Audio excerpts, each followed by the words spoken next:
Hello, and welcome back to Too Many Books. My name is Sean, and that's going to be important for this unboxing, because what we have here is a secondhand sale, the secondary market, full of all sorts of horror novels that have all been signed and personalized by the author. Which, having a personalized book is pretty damn cool. Usually you get a personalized book because you've met the author, or sometimes you buy the books from, say, the signed page, in which you can get books personalized to you.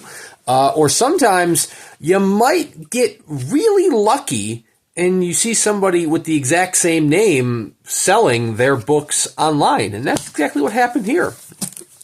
Admittedly, it's tough to sell personalized books on the secondary market because, unless you have a pretty basic name or a very common name, you're probably not going to appeal to anyone that you're looking to sell to.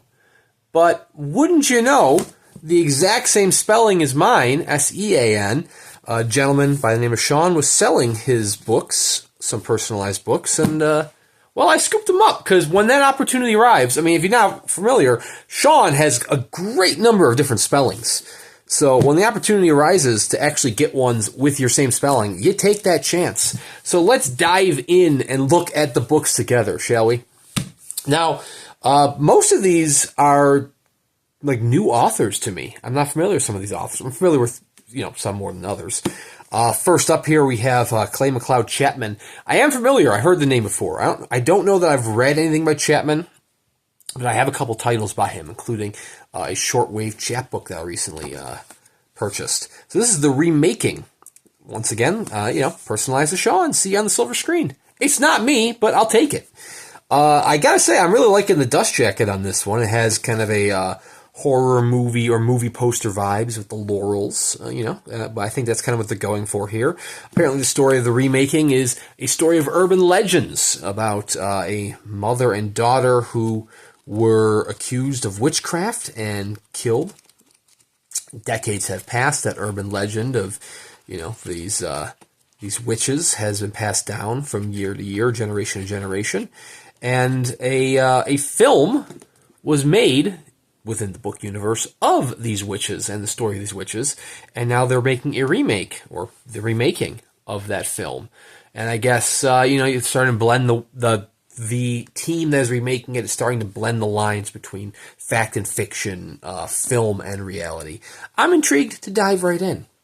Next up, we have Devil in the Desert by Russell James. Presumably, I should have checked this beforehand, presumably copies of these books are all available, with one notable exception, which we'll get to, should be available through these various publishers like Quirk Books here. You should be able to get a copy of The Remaking. Next up, Devil in the Desert by Russell James. This is the first in a series, which, Sean, keep on reading spooky stuff. I will. Thank you, Russell James. This is the first from the Office of Supernatural Directives. Office of Supernatural Directives Adventure 1. Kind of a mouthful there, but takes place during World War II, during 1942, in which there's a German Nazi unit that's kind of delving into huge margin sizes on this. The Nazi group, or not some sort of Nazi division, is delving into the supernatural and trying to use that to win the war, when a group of Brits, could be group of Americans, I don't know what their nationality is, a group of some sort of soldiers on the Allies side are put together into the Office of Supernatural Directives, which, I like a little bit of period piece, not necessarily Carrie. We already did a Carrie unboxing lately. But, interested to see what we have. Next up, probably the most famous, or one of the most famous authors in this whole box of books here, is Adam Cesare, most famous for his Clown in the Cornfield series, which was just made into a film. This is Dead Mall, which is a graphic novel that he did with David Stoll and Justin Birch. Apparently it's more of like a young adult graphic novel, so, we'll see how it goes. Sean, shopping spree, Adam Cesare. This is about a rundown mall that presumably takes place in Pennsylvania, because I know Penn Mills Galleria is in there, but it could just be, the name of the town. It's run down, but it's certainly not empty. And a group of teens sneak into the mall in order to kind of give one last hurrah before it's torn down, and soon find out there's all sorts of horrors in the novel, in the mall. So, interested to see where that goes. I don't read enough graphic novels, so I'm excited. Next up, we have The Last Storm by Tim Lebbon, another one of the perhaps most well-known authors in this grouping. Tim Lebbon's got a whole bunch of stories to his name. This one's published by Titan Books. All sorts of huge praise here. Joe R. Lansdale, Sarah Langan, Sarah Pinborough, Christopher Golden, of course, who he's actually he's co-written with. Tim Lebbon, The Last Storm. This is a sort of post-apocalyptic, watch the skies. I will, Tim Lebbon. Post-apocalyptic novel in which a family of rainmakers are going through the desert. The whole world has kind of become a desert landscape.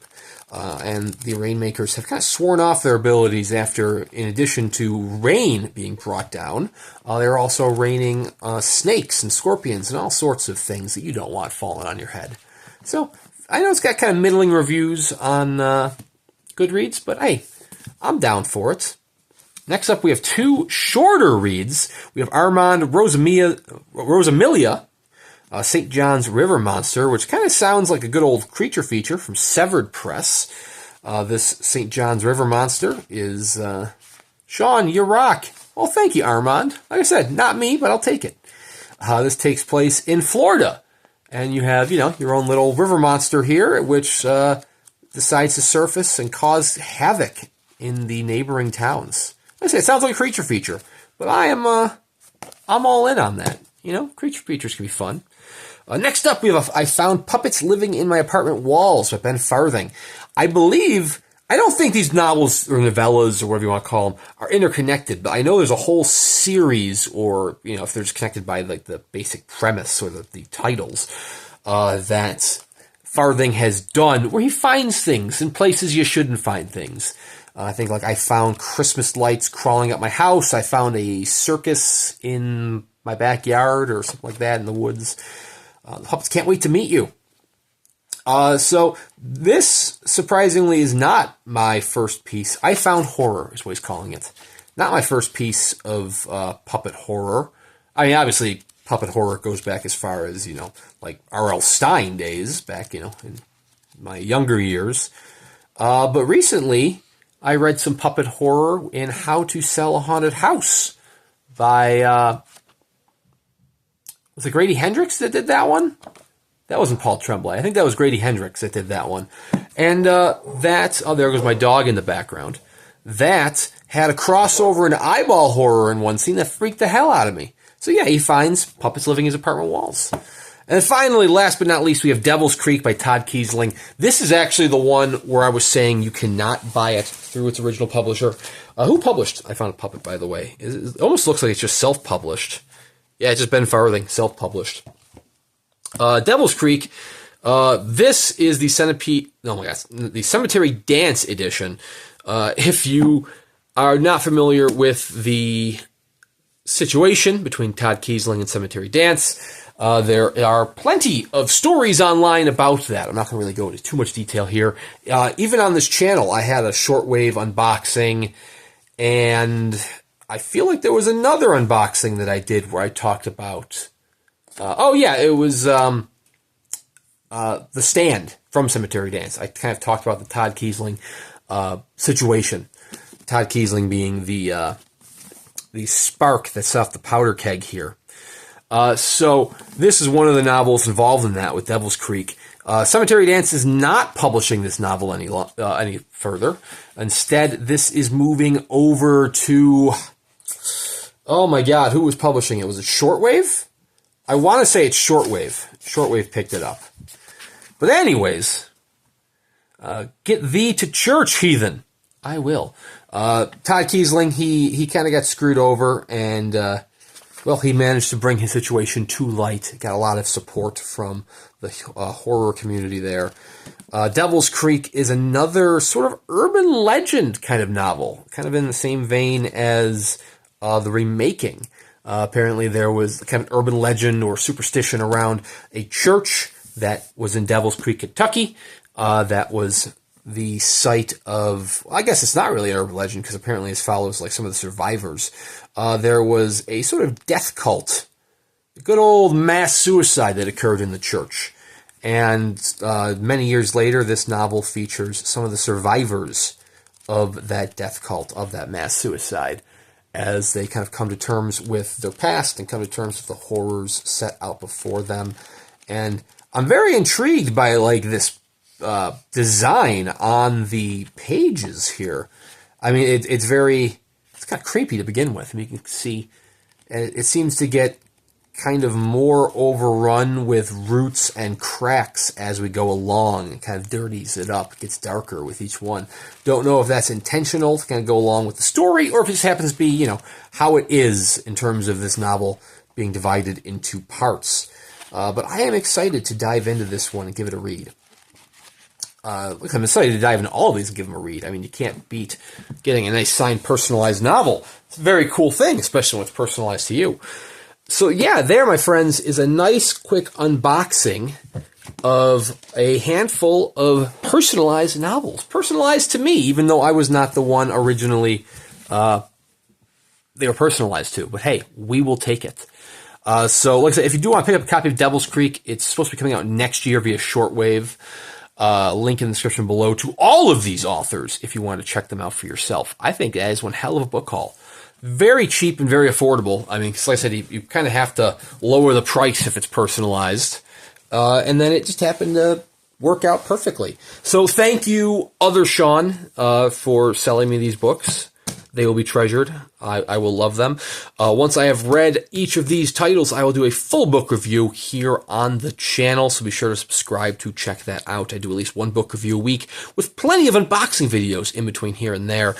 I should mention, there are some sites where you can get books personalized, and most notably would be on authors' own personal sites if they are a small independent author, such as like Tyler Jones or Philip Percassi or Jeff Strands. You can usually buy books directly from their website with the option of having it personalized to you. There are, of course, some bookstores out there where you can get titles personalized to you if it is like the local bookstore of that author. It's kind of hit or miss with some of those, so you got to kind of find them on your own right. But of course, there are some websites like The Signed Page where personalizations are occasionally available as well. That's where I've gotten some Terry Brooks books personalized to me. I cannot recommend them enough. So anyways, lots of sources out there. Or, like I said, you can meet the author at a book signing or an event if there is one near you or if you want to travel to such an event. Like I said, it's really cool to get a book personalized. And sometimes you can luck out, like we do here. So anyways, thank you guys very much for watching. Please check out all the various authors featured here, and we'll see you around next time.